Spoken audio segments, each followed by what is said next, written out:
3 महीनों में 75,000 से ज़्यादा गाय और भैंसों की मौत। ना ही मीडिया में कोई खबर और ना ही आपके किसी फेवरेट सेलेब का कोई इमोशनल पोस्ट। आखिर क्या है ये बीमारी और क्या है इसके समाधान? गायों की इतनी मौत देखकर हमारे दिल को ठेस तो पहुंचती ही है, साथ ही साथ स्मॉल डेयरी वालों के बिजनेस भी बंद हो गए हैं। और क्या गाय का दूध, दही और पनीर खाने से भी इंसानों को हो जाएगी यही वाली बीमारी? जानेंगे इस वीडियो में, बस आप एंड तक बने रहें। अभी तक 10 से ज़्यादा स्टेट में ये बीमारी फैल चुकी है और इसका सबसे ज़्यादा असर राजस्थान में देखने को मिला है। पर आखिर एक डिजीज़ है क्या? इस डिजीज़ का नाम है लंपी स्किन वायरस। एक वायरस होता है जिसकी वजह से ये बीमारियां स्टार्ट होती हैं और ये जूनोटिक वायरस नहीं है। इसका मतलब इस बीमारी का असर इंसानों पे नहीं होगा। ये बीमारी किसी मच्छर या फ्लाई के काटने से भी हो जाती है और ये बीमारी केवल कैटल्स में होती है, मतलब कि गाय और भैंसों में। United Nation Food and Agriculture Organisation FAO के हिसाब से ये डिजीज़ खाना खाते हुए, पानी पीते हुए या जानवरों के आसपास घूमने से उनको होती है। जिन गाय को लंपी स्किन डिजीज़ LSD हो जाता है, उनकी बॉडी के अंदर 2 से 5 सेंटीमीटर की गांठें होने लगती हैं और वो धीरे धीरे स्किन पर रेड स्पॉट बनकर सबको दिखने लगती हैं। इस बीमारी के होने के 10 से 20 दिन के अंदर गाय के अंदर सिम्टम्स दिखने लगते हैं। बॉडी के अंदर जख्म हो जाना और धीरे धीरे वो जख्म बहुत बड़े हो जाना, या फिर गाय का दूध कम देना, गाय को हाई फीवर हो जाना, या फिर गाय की आंखों से आंसू आना। ये सब सिम्टम्स ये दिखाते हैं कि शायद गायों को LSD हो चुका है। इस बीमारी का डेथ रेट 10% है कि मान लो अगर 100 काऊ को ये बीमारी हो जाती है तो शायद उसमें से 10 की मौत हो सकती है। ये डिजीज पहली बार 1929 में जाम्बिया देश में देखने को मिली थी। फिर ये धीरे धीरे साउथ ईस्टर्न यूरोप और सेंट्रल एशिया की तरफ आई। फिर सालों तक इसके बहुत कम केस आते थे। उसके बाद 2019 में बांग्लादेश, चाइना और इंडिया में इसके थोड़े बहुत केस देखने को मिले और अब जून 2022 से इसके बहुत ज़्यादा केस हो चुके हैं और इसी की वजह से अभी तक इंडिया में 75,000 से ज़्यादा गाय और भैंसों की मौत हो चुकी है। इतनी सारी गायों की मरने की वजह से डेयरी वालों के धंधे तक बंद हो चुके हैं। और सोचने वाली बात यह भी है कि इस समय जो हम डेयरी प्रोडक्ट्स कंज्यूम कर रहे हैं, क्या वो हमें बीमार कर सकते हैं? कहीं ऐसा तो नहीं जो प्रोडक्ट इस समय हम खा रहे हैं वो उन्हीं काऊ के हों जिनको ये बीमारी है?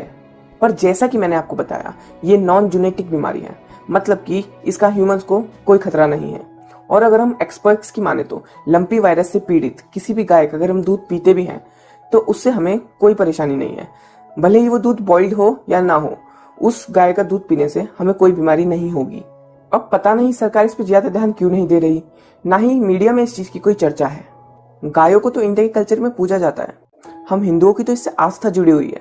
अगर आप इंडिया के किसी भी गांव में जाएंगे तो वहाँ किसी न किसी के घर के बाहर एक गाय बंधी हुई जरूर मिलेगी और वो सिर्फ उनका इनकम का सोर्स नहीं होता, वो लोग उसे अपने बच्चे की तरह मानते हैं। अगर हम इंसानों के मरने पे इतना भावुक हो जाते हैं तो जब इतनी सारी गायों की मौत हो रही है तो लोगों को फर्क क्यों नहीं पड़ रहा? ये एक सोचने वाली बात है। और अगर इतनी ही तेजी से गाय मरती रही तो डेयरी प्रोडक्ट्स बनने बंद हो जाएंगे। ना हमें कहीं दूध मिलेगा और ना ही कोई मिठाई, और जो थोड़ा बहुत दूध मिला भी करेगा उसका भी प्राइस बहुत ज़्यादा हो जाएगा।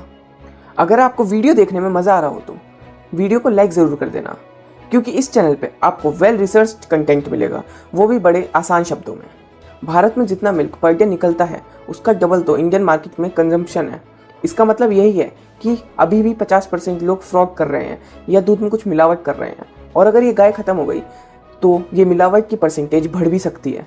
और इंडिया में एक बहुत बड़ी पॉपुलेशन का घर या तो सिर्फ मिल्क बेचकर या सिर्फ खेती कर कर चलता है। और अगर इनके पास पैसा नहीं बचेगा तो ये लोग भूखे मरने लगेंगे, और अगर ये लोग भूखे मरने लगेंगे तो देश और गरीब हो जाएगा। खेती कौन करेगा? अनाज कहाँ से आएगा?